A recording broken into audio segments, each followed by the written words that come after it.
Tivemos problemas técnicos. Vamos reiniciar?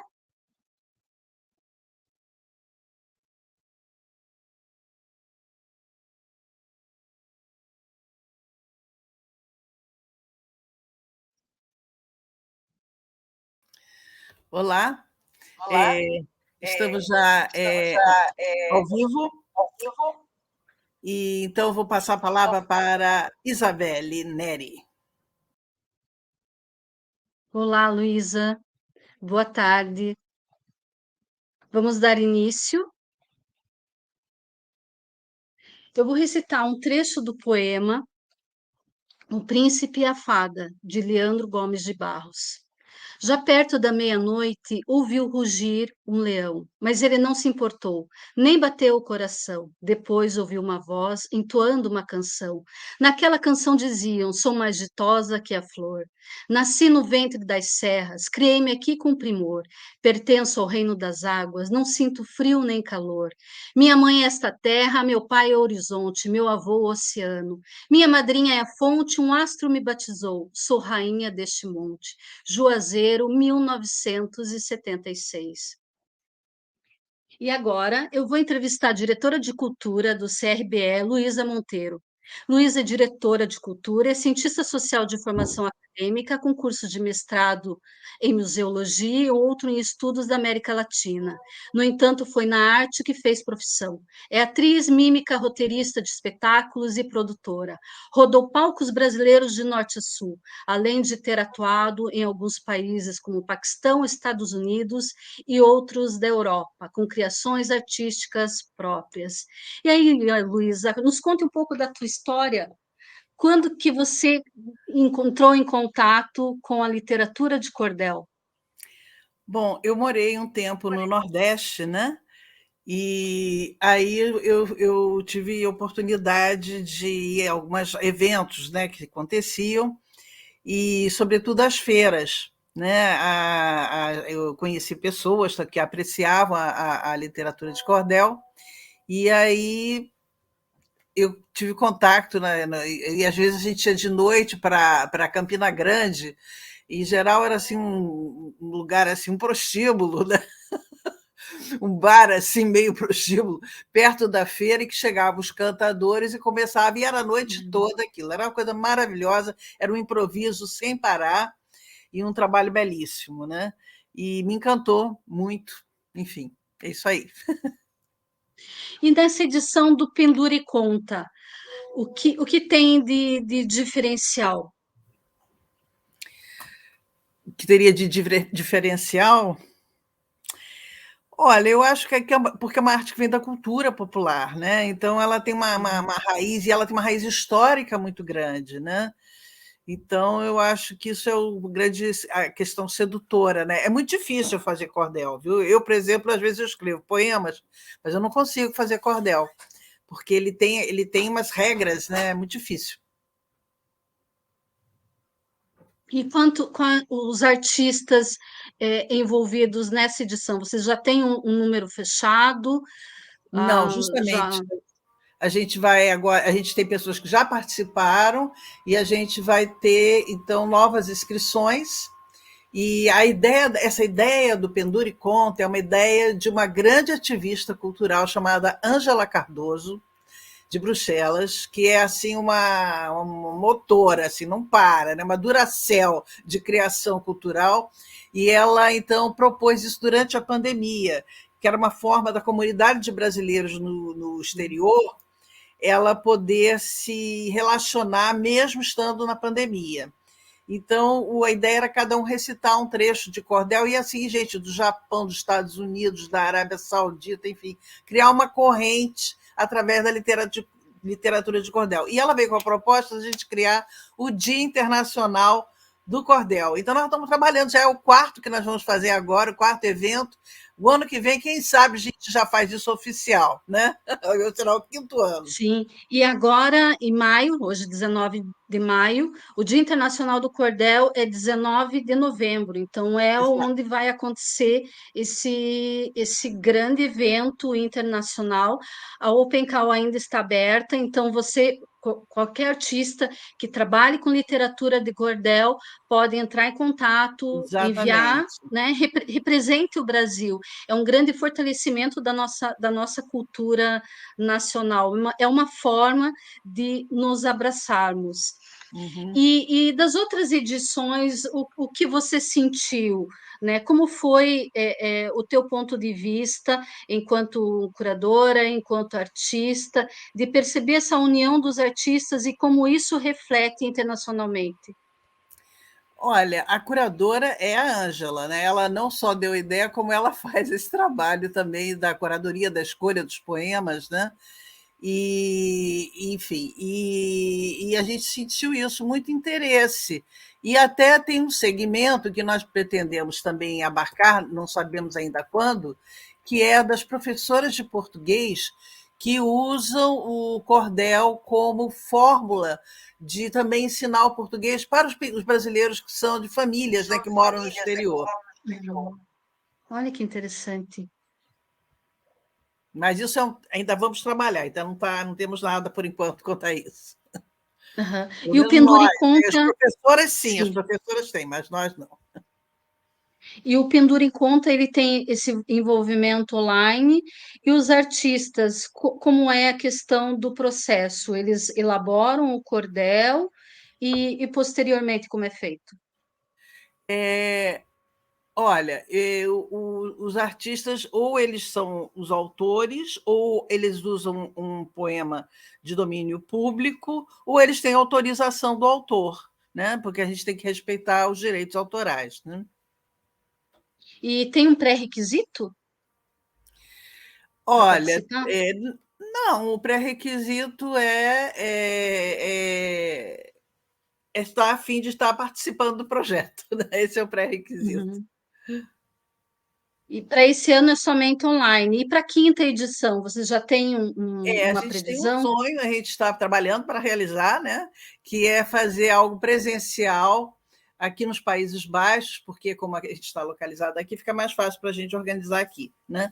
De fazer um evento, uma exposição com estilo gravuras, e também tem um evento chamando o nosso grande companheiro desse projeto, que é o mestre Moisés, e outras pessoas também que são, tem até pessoas que estão na Europa, né? Em Portugal, por exemplo, eu conheci pessoas que são cordelistas, né? São poetas que fazem poema de cordel. E aí vamos E ver. quantos, aham. E quantos países geralmente estão envolvidos?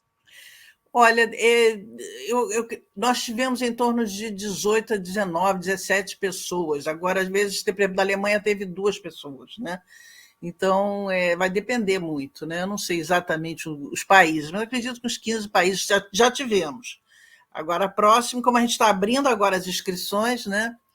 Então, vamos ver. Obrigada, Luísa.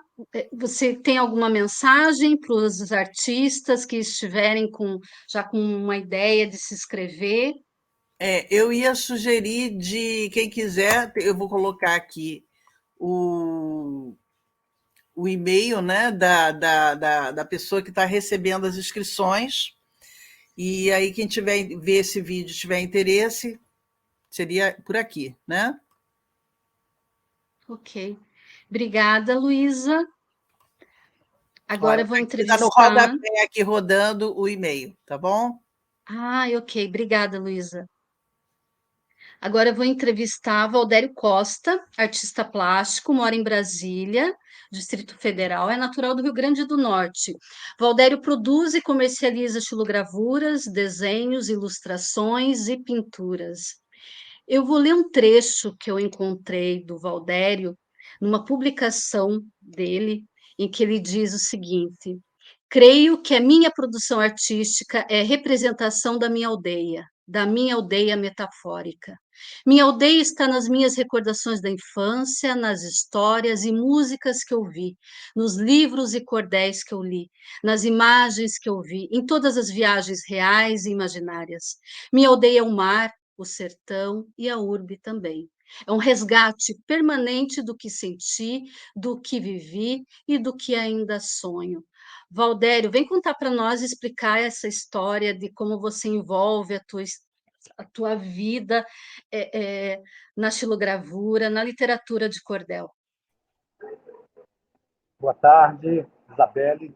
Boa Boa tarde, tarde, Valdério. Cristina. Eu estava ouvindo a Luísa e é muito, muito gratificante saber que tem essas iniciativas fora do nosso país, né, como o Brasil, com tendo essa relevância ou colocando em relevância uma coisa tão rica que é a nossa cultura popular, a nossa literatura de cordel, a nossa xilogravura. E como você leu aí esse texto, né, eu fiz a alusão ao escritor russo que falou que quem representa a sua aldeia representa o universo inteiro, né, representa o mundo inteiro e o universo. Eu acho que é isso. A minha história começa por ser neto de...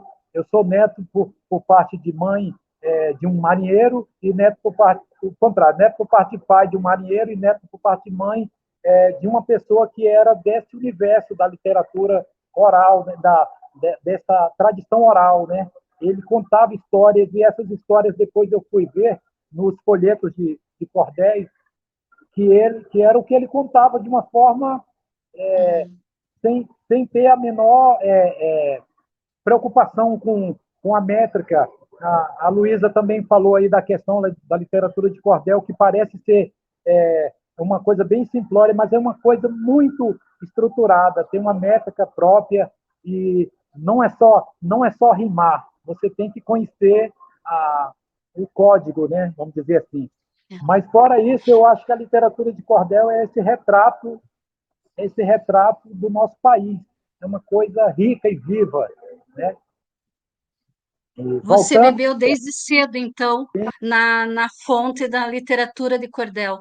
E como você coloca isso? Porque eu vi no teu Instagram que você leva além, você veste a xilogravura nas camisetas, no teu corpo. Então, além do material de exposição, você vivencia, você traz no corpo a exibição viva da xilogravura, da literatura de cordel. Como é isso para você? Porque é como se fosse uma exposição, né, no dia a dia também. exatamente. Eu acho que o que aconteceu comigo foi, com tantas outras pessoas que eu conheço, artistas ou não, eu vim desse universo do romanceiro nordestino, eu fui influenciado por isso desde criança. E eu saí da minha cidade, que era Natal, meu pai viajou pelo sertão, meu pai era músico também, e o que aconteceu? Eu trouxe isso para a cidade que eu moro desde criança, praticamente, que é Brasília, e mesmo tendo formação acadêmica, eu não cortei esse cordão umbilical com o popular, com, com esse manancial de cultura do povo, né? Mais profunda, mais autêntica, talvez. E aí eu junto essas duas coisas, Isabelle. Então, eu costumo falar que todo artista, eu vou, já que nós estamos falando aqui de literatura de cordel, eu vou citar um grande poeta da Paraíba, chamado Pinto do Monteiro, que era um grande repentista. Ele era uma pessoa da mente incrível, né, para improvisar. E ele deu uma definição que eu acho que é a definição de todo artista, de todo escritor, que é assim, perguntaram para ele o que é ser poeta, e ele falou, poeta é aquele que tira de onde não tem para colocar onde não cabe. Ou seja, é isso. O poeta, ele cria, né? O artista, ele cria. E, e nesse universo da literatura de cordel, eu acho que é importante citar, por exemplo, o Ariano Suassuna, que ele fala que esse formato, que é o tradicional da literatura de cordel, do folheto, ele representa tudo para ele. Assim, o movimento que ele criou, que é o movimento armorial, cabe aqui dentro, porque aqui tem as artes visuais com a xilogravura na capa, aqui dentro tem a poesia, toda em versos, aqui está em cestilha, que é a forma mais conhecida de você representar a literatura de cordel, e, além disso, o que está aqui, que um dia foi oral e agora está escrito, ele pode ser cantado, ele pode ser becejado com violas. Então, aqui está a música, está as artes visuais e está a poesia. Amarra várias artes. E É, o teu processo criativo, como é feito? Você desenha, você passa para estilo depois? Como é? o processo da Chilo é mais ou menos assim, ó. Vou pegar uma que ainda está por fazer aqui. Você virar aqui, deixa eu ver o jeito certo aqui de mostrar para você. Está dando para ver? A câmera Mais para frente. aqui. Isso. Aham. Aqui ainda está por Perfeito. fazer. Eu desenhei e você, depois de desenhar, você usa esses objetos que também no Uhum. Nordeste as pessoas usavam pequenas facas, mas eu uso já sou de uma outra tradição mais moderna, já usa goiva, que é esse pequeno formão aqui. E depois de você desenhar, você vai retirar, você vai deixar em alto relevo o que você quer que, que pegue a tinta, que apareça. Então está aqui, ó. Uhum. Tudo está em alto relevo. Depois de você fazer esse corte ou entalhe na madeira, você vai usar um rolinho de borracha para passar uma tinta gráfica em cima da matriz. Aqui a gente chama de matriz, essa placa de madeira. É uma Sim. espécie de carimbo. E Falando da quantas história, impressões você faz geralmente? olha, você Quantas pode cópias? fazer até 100 se quiser, mas eu faço sempre menos, porque eu gosto de preservar a matriz. Com Uhum. o passar do tempo, ela vai ficando muito entintada e aí começa a perder a forma visual na madeira. Ela ainda consegue passar para o Uhum. papel perfeitamente. Então, depois desse processo do corte e entalhe, você vai passar um rolinho com a Uhum. tinta gráfica. Vou mostrar aqui a tinta gráfica aqui, ó. A tinta de Uhum. impressão de livro, aqui, né? A Uhum. tinta de impressão de livro. Que Depois que tipo de você madeira passou a é essa? tinta, oi? Que tipo de madeira você trabalha? Eu trabalho sempre com a mesma madeira, ela se chama umburana ou imburana. É uma madeira muito encontrada no Nordeste e ela tem uma característica, ela é muito macia. Ó. Você, você vê que ela não tem dificuldade para cortar. Ó. Tá vendo aqui? Ó? Uhum. Ela é muito macia. Mas você pode trabalhar praticamente com todo tipo de madeira. Uhum. Aqui em escolas, que eu sou professor, como a gente não encontra essa madeira mais macia, a gente usa até essa madeira, que não é uma madeira, né? Esse aglomerado que a gente chama de MDF, né? Dá para usar Uhum. também. A única diferença é a durabilidade. A umburana, ela dura para sempre. E ela não empena, Uhum. ela pode ser molhada, que não tem problema. O Então, MDF não, o MDF, ele não pode ter umidade que ele se perde, né? Ele é mais estufa, frágil. perde a característica dele. Só para terminar aqui o processo, depois que você passou a tinta gráfica aqui, você vai pegar um papel e vai colocar o papel em cima Uhum. da matriz, e aí E faz a você vai gravura. usar uma impressora de última geração, que é isso aqui, ó, uma colher. E Uhum. você prega a colher no papel, pode ser feito com uma prensa também, eu também tenho uma prensa, Uhum. mas eu faço ainda a maioria com colher. Você esfrega a colher e depois o desenho que está aqui vai passar para o papel e aí depois você pode botar a moldura, né? Ó, aquele pássaro Uhum.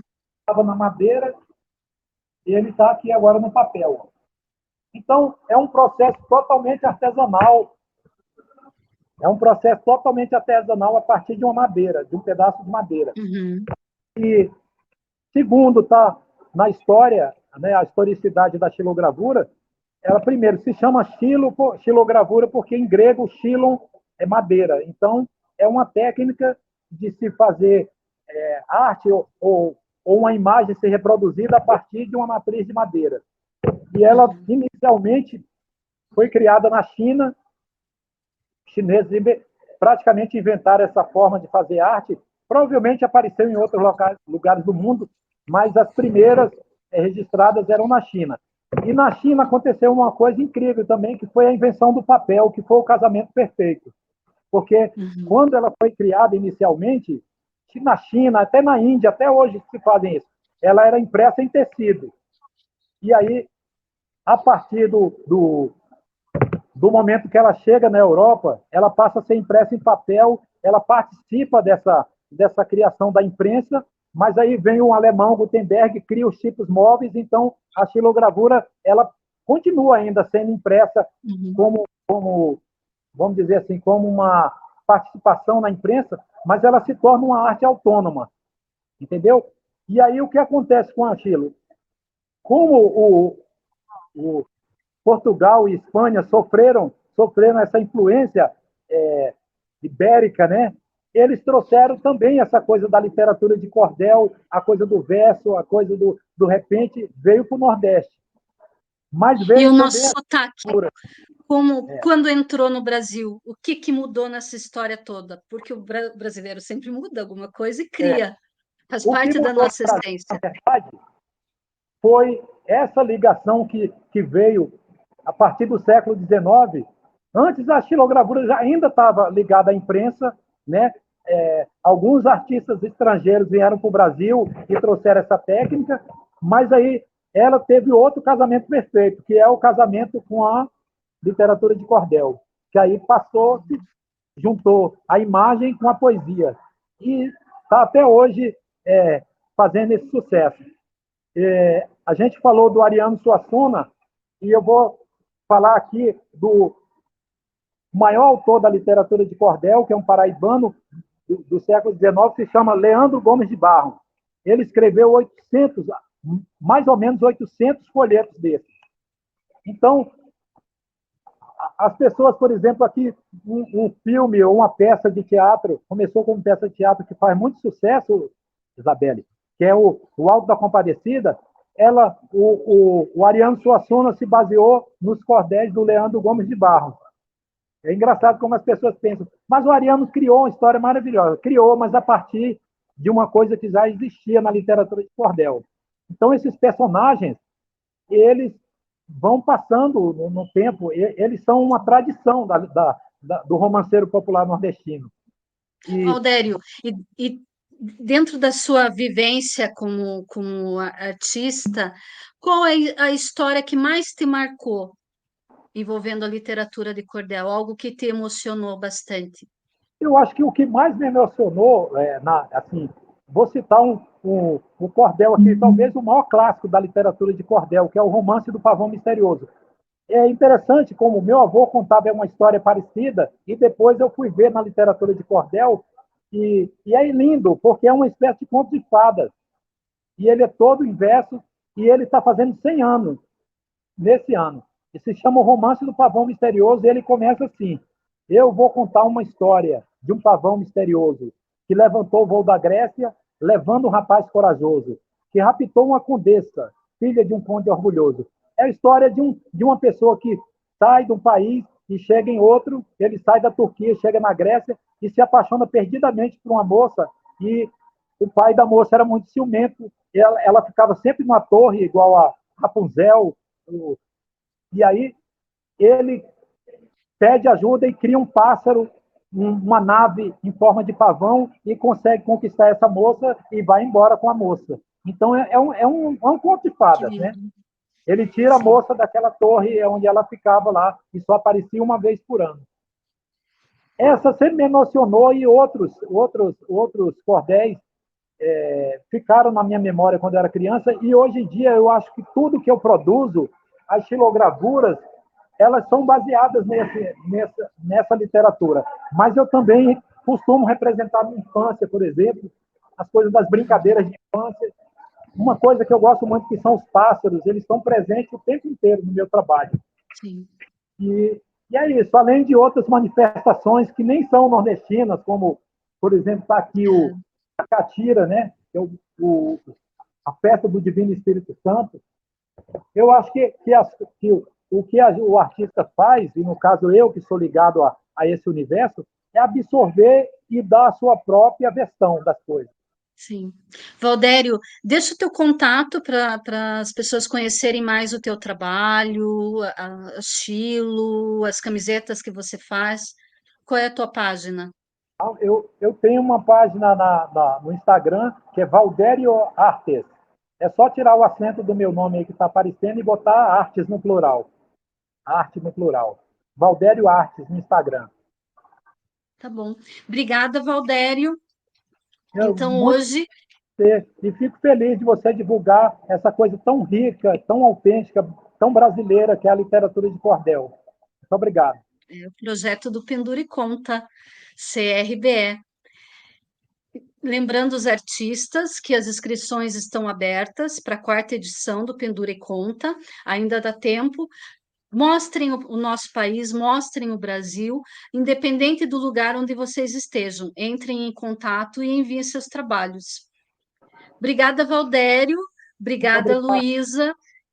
Lembrando que a próxima edição da entrevista, da próxima entrevista será no dia 19 de junho, que os artistas serão entrevistados. Obrigada a todos pela audiência e um grande abraço. Isso. Eu agradeço também muito a você, Isabelle, ao Valdério, e a gente espera, então, que possa, a partir dessa primeira entrevista que a gente está tendo, a gente começar a fazer um esquenta para o dia 19 de novembro.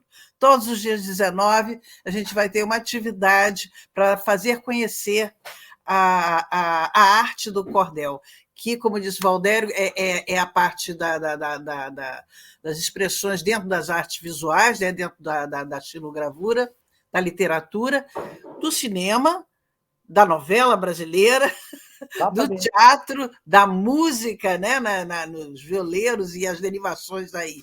Então, é uma arte que transborda e está transbordando para o mundo. E nós estamos nesse processo de viver essa inundação da arte do cordel. Obrigada a todos. Obrigada. Obrigado.